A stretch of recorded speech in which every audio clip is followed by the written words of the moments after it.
Assalamualaikum warahmatullahi wabarakatuh. Waalaikumsalam warahmatullahi wabarakatuh. Rekan-rekan mahasiswa yang selalu sukses dalam menjalankan tugas. Alhamdulillah kita bertemu kembali dalam pertemuan kedua materi mata kuliah Filsafat Pendidikan Islam. Dalam hari ini kita fokus kepada materi ruang lingkup bagaimana filsafat pendidikan Islam itu sendiri.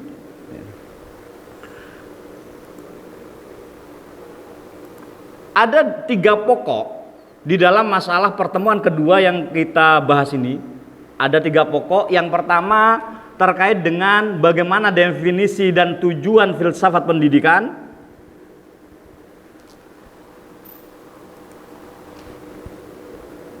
Yang pertama definisi dan tujuan filsafat pendidikan Islam. Kemudian yang kedua, bagaimana hubungan antara agama dan pendidikan dalam Islam. Ini sangat penting sekali karena jujur kalau kami sampaikan ada program pemerintah yang sangat digembor-gemborkan kepada semua lembaga, kepada semua masyarakat Indonesia, yakni paling utama kalau dalam lingkungan kita adalah moderasi beragama. Ini ketepatan memang saya angkat di materi yang kedua dalam pertemuan kedua. Yakni apa? Hubungan antara agama dan pendidikan dalam Islam. Ini sangat penting yang harus kita cerna, yang harus kita pahami bersama. Biar apa? Biar kita berinteraksi sesama, baik itu Islam dan Islam, baik itu kelompok sebelah dan kita, itu bagaimana bersinggungan kita tidak menjatuhkan sebuah polemik. Kita hidup di Indonesia. Itu yang digagas oleh negara kita terutama dalam Kementerian Agama. Kemudian ketiga, itu bagaimana peran pendidikan dalam pembentukan karakter akhlak. Baik, dalam pertemuan kedua ini ya, dalam pertemuan kedua ini kami pasrahkan berjalannya diskusi kepada mahasiswa bagaimana diskusi ini yang merupakan kelompok-kelompok ini berjalan sesuai dengan harapan, saling mempunyai pemikiran, saling adu pemikiran, bagaimana memahami materi kedua, hubungan, definisi, kemudian peran pendidikan dalam mata kuliah filsafat pendidikan Islam ini sesuai dengan harapan dan kita menguasai. Kami persilakan kepada moderator untuk memberikan peluang, untuk memberikan waktu kepada mahasiswa lainnya bertanya sesuai dengan apa yang mau dikehendaki dalam diskusi siang hari ini. Kami persilakan. Baik, terima kasih. Assalamualaikum warahmatullahi wabarakatuh. Waalaikumsalam warahmatullahi wabarakatuh. Alhamdulillahirrahmanirrahim.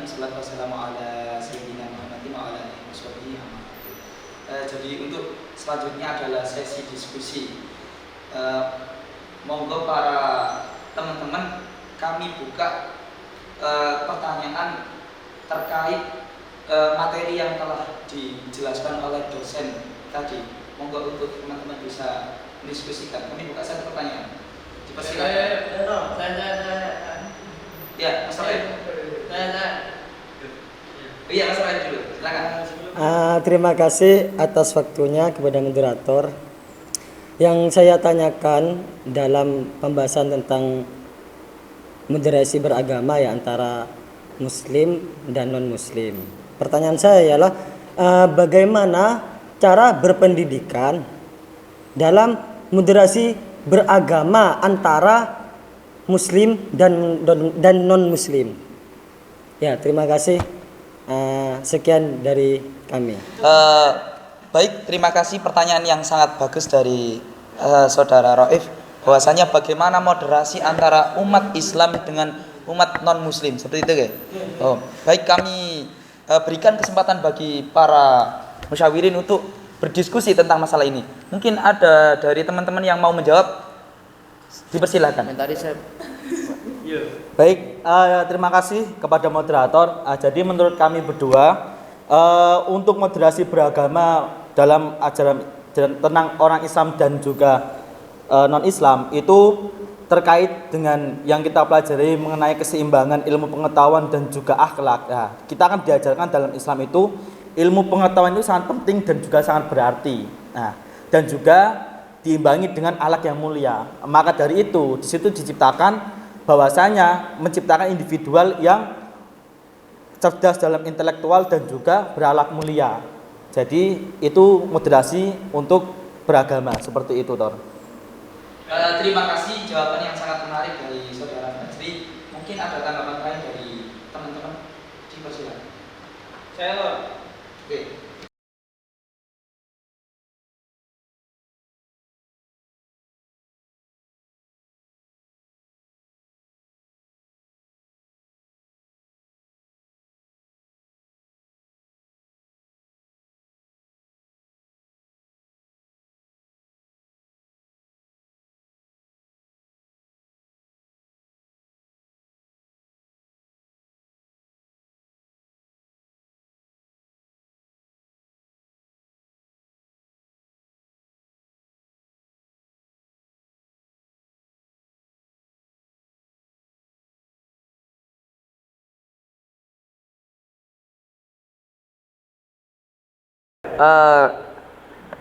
Tambahan yang menarik dan juga sangat bagus lagi menguatkan jawaban dari saudara Fajri.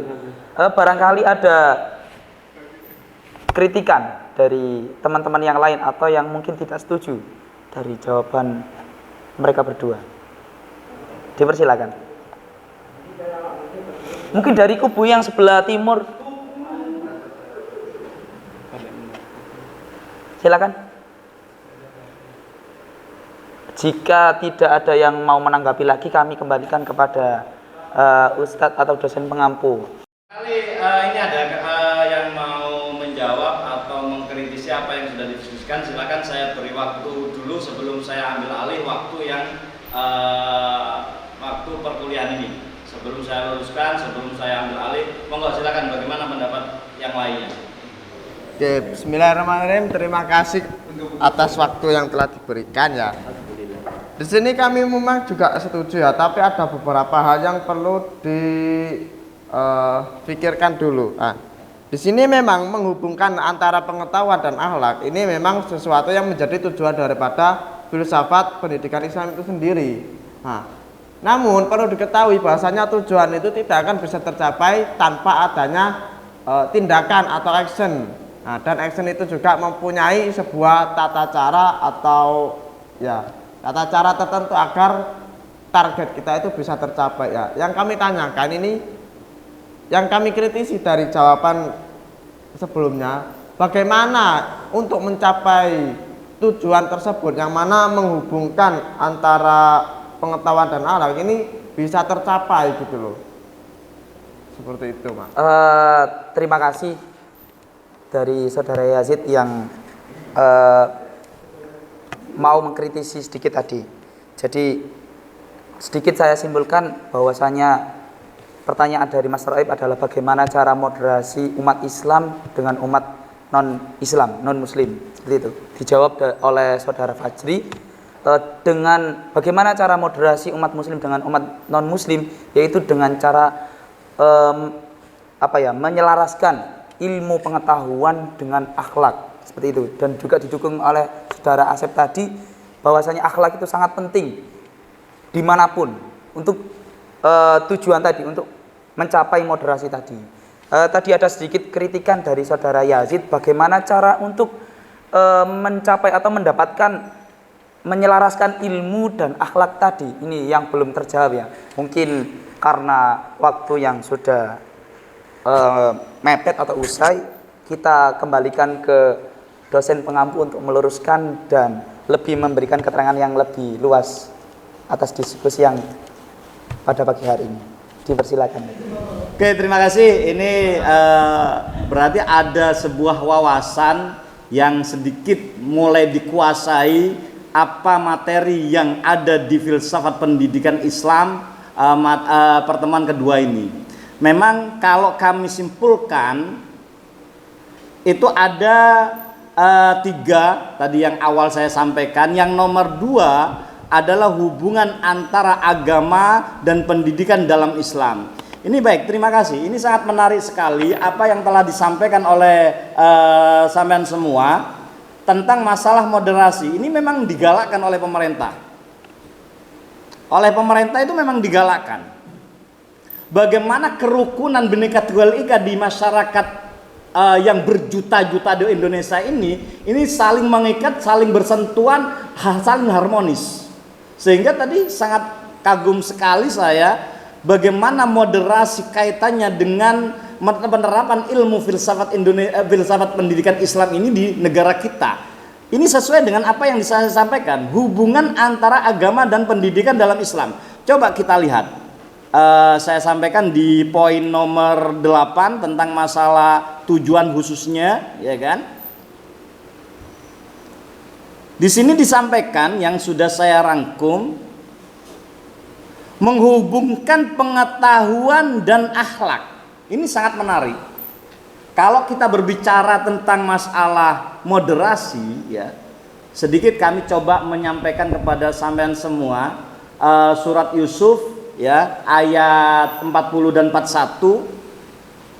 Dalam ayat tersebut hamba kita nggak boleh masuk terhadap biografi Tuhan. Apa maksudnya? Dalam ayat tersebut wa minhum apa? May yu'min bi wa minhum man la yu'min bi. Ini sebuah ketetapan Tuhan. Bahwasanya hambanya iku ono sing iman ya ono sing gak iman. Ya kan? Man la yu'min bi wa man yu'min bi. Ada yang iman, ada yang tidak iman. Lah lanjutannya ini sangat menarik sekali di dalam surat Yusuf itu ayat 40. Apa? Wa rabbuka a'lamu bil mufsidin. Ini kenapa saya tekankan dalam ayat ini. Tuhan tahu kondisi hambanya, siapa yang mufsid, siapa yang rusak. Sehingga kita nggak boleh masuk kepada hak prerogatif Tuhan. Ikut andil ngurus bagaimana biar tidak rusak. Ini sudah masuk, ya kan? Agamamu yo agamamu, agamaku yo agamaku. Ingat ayat tersebut. Ini sudah masuk. Makanya saya sangat setuju sekali apa yang sudah diprogramkan oleh pemerintah. Kita itu berpancasila. Ada undang-undang 5 yang harus ditekuni, yang harus dipegang oleh rakyat Indonesia sendiri. Bhinneka Tunggal Ika, lain ras, lain agama, semua kita harus bersentuhan, kita harus berhubungan, ya kan? Lah ini sangat menarik. Ini sesuai dengan pembahasan pemerintah yang sudah dicanangkan tahun 2020 sampai sekarang. Bagaimana kerukunan rakyat Indonesia ini menjadi satu. Makanya kalau saya boleh memberikan suatu wawasan, jangan masuk kepada hak prerogatif Tuhan.